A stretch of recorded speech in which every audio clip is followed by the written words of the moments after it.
Meeting come to order, please. Roll call, if you would, press your present button, please.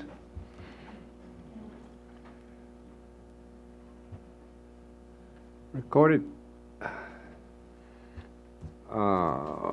Staff announcements. Yes, Mr. Chairman, just have two announcements. You will note at your place on this podium that there is a revised report for item 15, and sadly I must announce we are now a planner down. Rachel Durham tendered her resignation several weeks ago. She did a nice job for us, and we wish her luck with her new endeavors. But other than that, that's all I have, Mr. Chairman. Thank you. Consideration of the minutes of May 9. Any changes, corrections? Motion made and seconded. Any further discussion? Vote now if we get the screen up.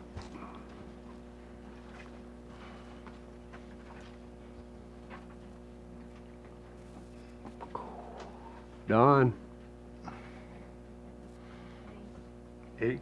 And Holly. Record it.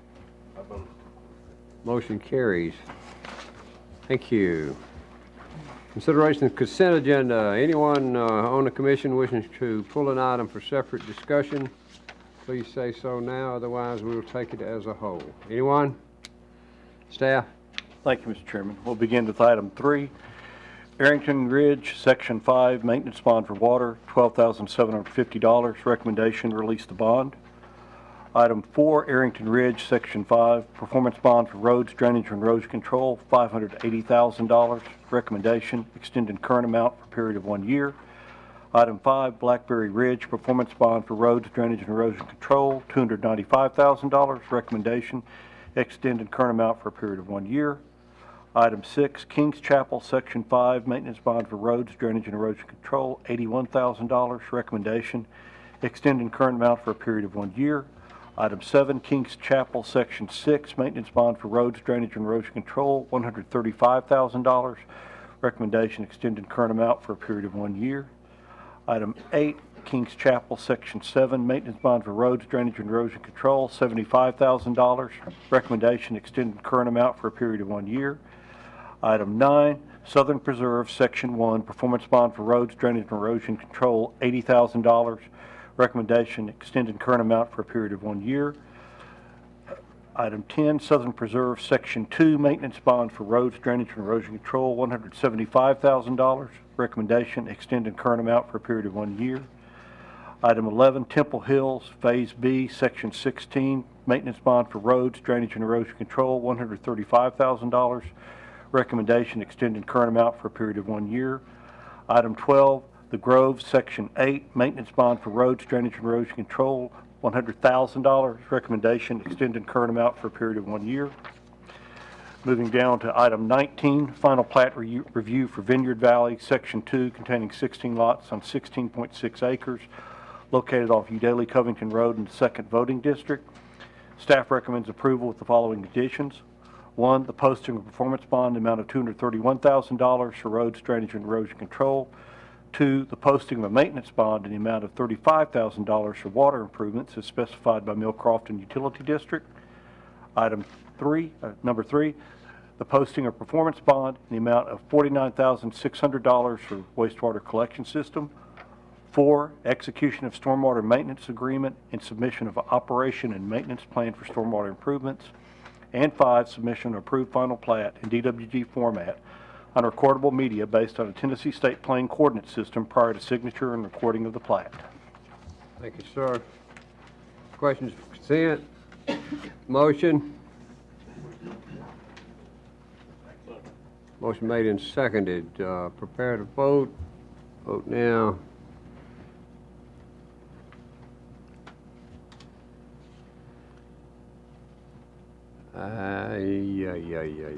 Can we get them to pick up the pace out there?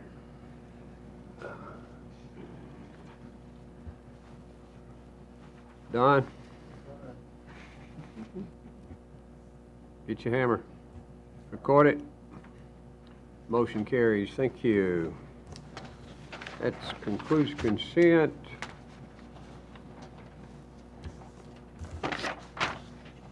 And item 13 under old business, preliminary plat review for McDaniel Estates Phase 3 containing 42 lots on 16.46 acres located off McDaniel Road in the 5th voting district. Staff? Thank you, Mr. Chairman. A concept plan for this development was approved at the February 2017 meeting. The applicant is now requesting preliminary plat approval for the third phase of the development, which consists of 42 lots.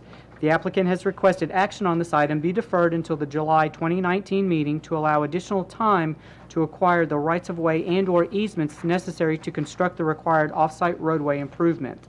Staff concurs with this request. Motion to defer. Motion made and seconded. Prepare to vote. Vote now.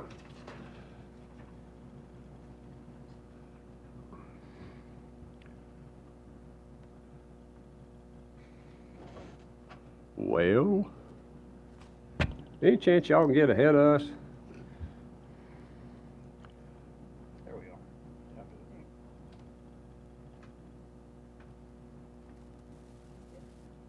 It's different. Pete, There we go. record it. Motion carries. Thank you. Agenda item 14, final plat review for Locust Creek Hollow large lot easement subdivision containing 4 lots on 84.67 acres located off Fisher Road in the 1st voting district. Staff? Thank you, Mr. Chairman. The subject property is approximately 85 acres in size and located at the end of Fisher Road, approximately 2/5 of a mile west of Bradford Road. The applicant is requesting approval of a large lot easement subdivision in order to create 4 lots off a new 50-foot ingress-egress utilities easement. At this time, the applicant is requesting deferral to the July 2019 meeting to allow more time to resolve some geotechnical issues. Staff concurs with this request. Thank you. Motion to defer? Motion made and seconded. Prepare to vote. Vote now. Record it. Motion carries. Agenda item 15 under non-residential site plans, non-residential site plan review revised for Troubadour Club Amenity Center on 80.12 acres located off Cox Road in the 5th voting district. Staff? Thank you, Chairman Lackey. A site plan for this golf course and amenity area was originally approved at the May 2008 meeting, and a revised site plan was approved at the August 2018 meeting. The 2018 revision involved reconfiguring the amenity area buildings, which include the golf house, clubhouse, fitness center, pool house, etc., and associated parking in the center of the development. The applicant is now requesting approval of another revised site plan. The currently proposed changes include enlarging the above-mentioned amenity area structures and incorporating into the site plan a building and associated parking to house equipment and staff needed to maintain the subdivision and golf club. This maintenance building will be located at the southern end of the development near the westernmost entrance on Cox Road and will be heavily screened from view from the road. All ordinance requirements have been met, and staff recommends approval of the revised site plan with the following conditions. 1, execution of a stormwater maintenance agreement and submission of an operation and maintenance plan for stormwater improvements. And 2, all proposed signage must be approved per ordinance requirements. Thank you, sir. Questions of staff?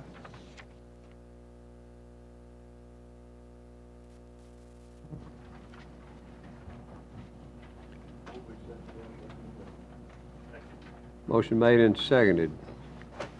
Prepare to vote. Vote now.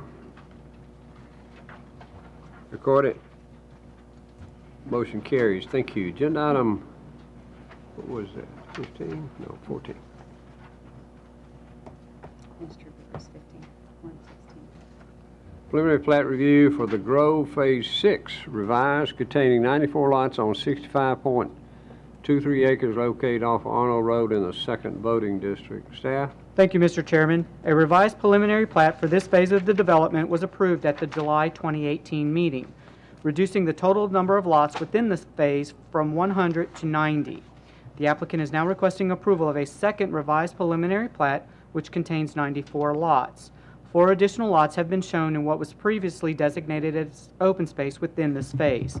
However, the overall open space required for the development as a whole continues to exceed the requirements, and the total number of lots within the development will not increase. The proposed layout also contains minor changes associated with the configuration of roadways and building lots, which is typical at this stage of development. A final plat has been recorded for a portion of the lots contained on this revised preliminary plat, yet no changes are being made to those lots. As was the case with prior preliminary plats, the applicant is requesting a right-of-way width of 40 feet in order to locate sidewalks outside of the right-of-way, a design speed of 25 miles per hour for internal roadways, and a vertical grade for roadways up to 12.5%. Staff is supportive of these requests. Staff recommends approval of the preliminary plat. In conjunction with the final plat consideration, the following items must be addressed. Number 1, establishment of a performance bond for roads, drainage, and erosion control. Number 2, establishment of a performance bond for water improvements in favor of Millcrofton Utility District. Number 3, establishment of a performance bond for the wastewater collection system. Number 4, submission of landscaping plans and establishment of a performance bond for landscaping. Number 5, execution of a stormwater maintenance agreement and submission of an operation and maintenance plan for stormwater improvements. And number 6, submission of the approved final plat in DWG format on recordable media based on the Tennessee State Plan Coordinate System prior to signature and recording of the plat. Thank you, sir. Questions of staff?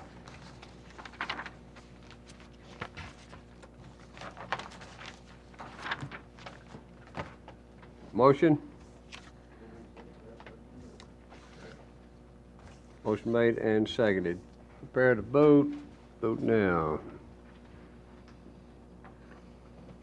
Record it. Motion carries. Thank you. Agenda item 17, final plats. Final plat review for the enclave at Dove Lake, Section 1, containing 59 lots on 174.49 acres located off Knowlesville Road in the 5th voting district. Staff? Thank you, Mr. Chairman. A preliminary plat for this development was approved at the August 2016 meeting. The applicant is now requesting final plat approval for the first section of the development, which consists of 59 lots, approximately 130 acres of open space, and the wastewater treatment and disposal system, which was approved as a separate site plan at the December 2015 meeting. Turn lane improvements on Nolensville Road have been completed and accepted by TDOT. The final plat is consistent in layout with that depicted on the approved preliminary plat. Staff recommends approval of the final plat with the following stipulations. Number 1, the approved HOA document shall be concurrently recorded with the recording of the final plat.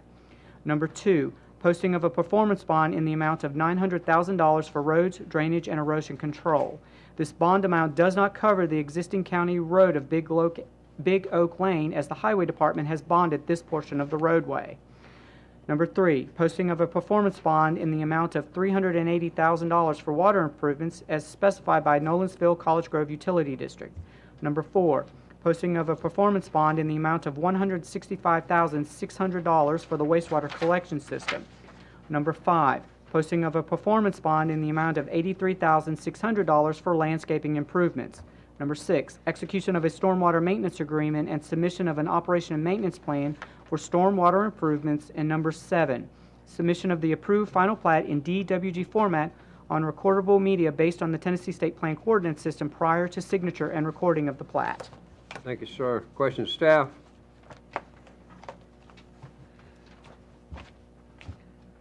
None? Motion? Motion made and seconded. Any further discussion? Prepare to vote. Vote now. Record it. Motion carries. Thank you. Agenda item 18.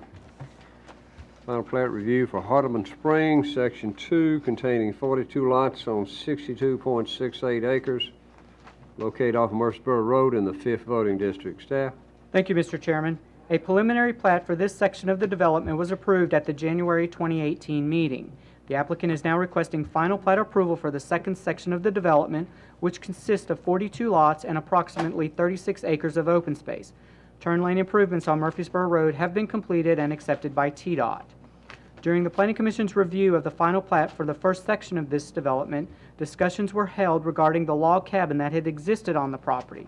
The applicant has agreed to rebuild the cabin using salvage material from the original cabin, and the reconstructed cabin will be located within open space of this section.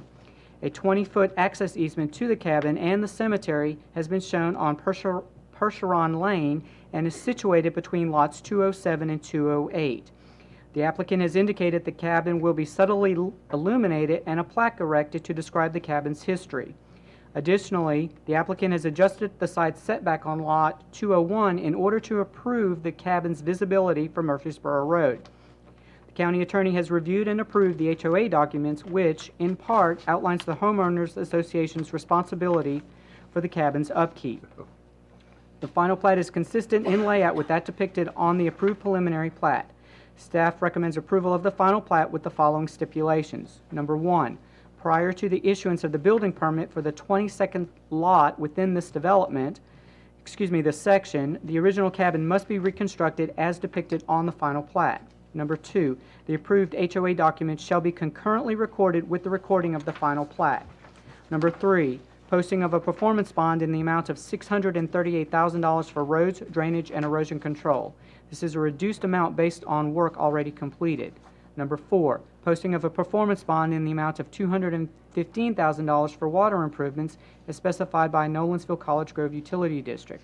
Number 5, posting of a performance bond in the amount of $112,000 for the wastewater collection system. Number 6, posting of a performance bond in the amount of $52,100 for landscaping improvements. Number 7, execution of a stormwater maintenance agreement and submission of an operation and maintenance plan for stormwater improvements. And number 8, submission of the approved final plat in DWG format on recordable media based on the Tennessee State Plan Coordinate System prior to signature and recording of the plat. Thank you, sir. Questions of staff?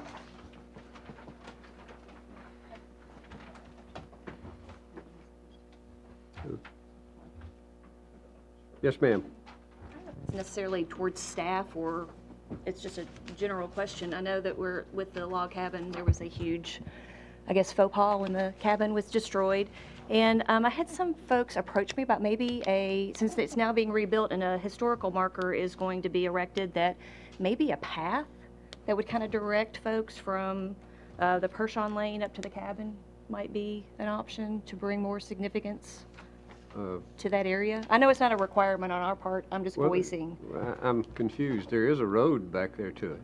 Oh, I didn't think there was a path that was like led up to the cabin. What's the difference in a path and a road? Okay, well, it says access. I didn't know if that meant it was like directly to the front door of the cabin, or if that was just a road that ran It's in access to front the of it. cemetery Okay. / cabin. Okay. Is that correct? Is that right? Staff? That's correct. Mr. Harney is here, the developer. I'll let him answer Commissioner Given's question.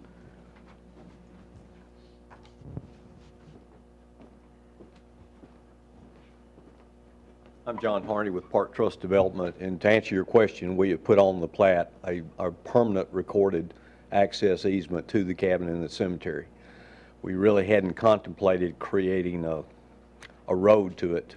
We want it accessible and legal for people to get to. Okay. And I don't know that what I've heard is necessarily a road, but to whether it's a walking path, that folks could just, I guess, read the historical marker, look at the cabin. I'm sure it's not going to be open, but just the significance of what. We can look at some kind of a. But I'm not saying road, just some kind of path, I guess. And that's just, I know it's not a requirement, but just some questions that I had. We can look at Right. creating something like that. Yeah. I'm confused. How do you get to the cemetery? You Well, park, the cem- out in the street and walk back there? Well, we've got a path that comes in off of Percheron that is the closest way to come. It's a lot farther up the hill if you come in from the front. This is from the road from the back that actually accesses the cemetery and the cabin. Where's the parking, though, for that? Well, we haven't designed any public parking for it. Well, there's going to be some, so what accommodation are you expecting to occur? Well, we assumed anybody wanting to look at it would park along the curbside of that road back in the back. So you use curbside parking, that's the plan? Well, that's what we talked with staff about. Okay. That was not anything I heard in the staff report. That's why I was curious. Well, that's what we talked with staff about. We're unsure about how much activity that will actually get. Of course, legally, we've got to give access to the cemetery anyway, and making it, it's more from a view shed standpoint of appearance of the cabin than anything else, I think, at this point in time. All right. Any other questions? I did have one more. Go ahead. And I don't know if this is probably to you, and I don't know if it's going to come up more in that area as maybe some things change on just more developments going up in rural areas. But I've had somebody that mentioned to me about a dark sky compliant lighting. That's relatively new to me, but it's supposed to be more denser lighting in rural areas. I know it's not a requirement on our part, but is that anything that you've ever had or you're familiar with? Well, first call I got about it was actually this morning, Okay, talking about that. Now, all our street lighting for Hardeman is already installed. okay, But the way I understand it is, of course, we have to comply with Middle Tennessee Electric, various, now this is ornamental pole decorative street lamps with a globe on top. Okay. The way I understand to more comply with dark sky would be to create some kind of a shade okay. on top of that lamp, so it's no lights going upward. Okay. And I'm like you, it's relatively new to me. Right. But I was just asking the question. And I think as developers, we're willing to look at something like that as long as we don't lose the security aspect of spreading light, in the neighborhood, the reason for having street lights. But I don't see any reason to direct light upward. That doesn't do anybody any good. In all our commercial developments, most all our pole lighting is directed down. In a lot of communities, you can't have over maybe 1 or a half a lumen at the property lines spill over anyway. Okay. So, I think it's something worth talking about because there's no need of shining light up at the sky to begin with. That makes no sense. So that part's certainly reasonable to take a look at. In this case, we don't have covers over the top of them because these have been installed and up for a while. Okay. Could you explain the relation? Who does it bother up there? I think so it doesn't illuminate the sky. I got a subcommittee meeting over here. Could you explain to me the homeowner's relationship into the maintenance side of this arrangement? We specified in the homeowners association that they're responsible for the ongoing and continued maintenance of the cabin and maintaining the grass cut around the cemetery and the cabin. Now, we're putting a permanent metal fence around the cemetery, but the homeowners association will have to maintain the cabin and keep the grounds in a reasonable, clipped and managed That's the manner. extent of their control? Sir? That's the extent of their control of? Well, it's in their common area, so it's part of the association property. Well, when you turn it over to them and they decide they don't want people back there, where are we? Well, there's public easement in there. That's the reason staff wanted us to put a public easement there, so. Council, you satisfied with that? I reviewed the HOA docs. Thank you. Thank you, sir. Thank you. Any other questions?